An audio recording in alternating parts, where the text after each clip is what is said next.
Anong pangalan mo? Ako po si Mike Escutin. Mike, bakit ka sumali dito sa The Voice Teens? Feeling ko po wala pa po akong nagawang sobrang tama. Puro Oh my po God.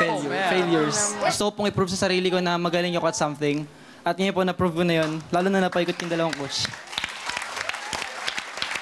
Mike, vocal quality nung umpisa, I liked it. Gusto ko narinig ko.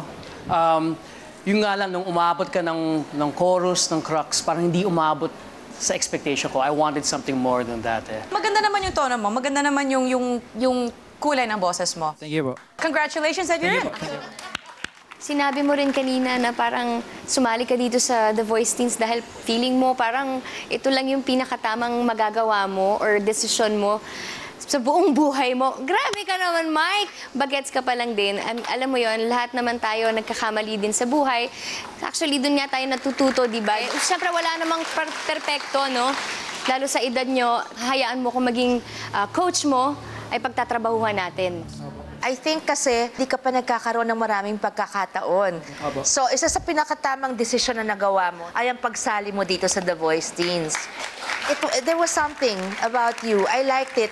So, sana piliin mo ako. I'm going to work hard with you, make you shine brighter. Okay, Mike. It's time for you to make a decision. Pipiliin ko po tong coach na to kasi po tingin kong mas makakapag-communicate ako sa kanya ng ayos. Pipiliin ko pong coach ay si Coach Sharon po. Thank you, Mike. Thank you po. Thank you so much,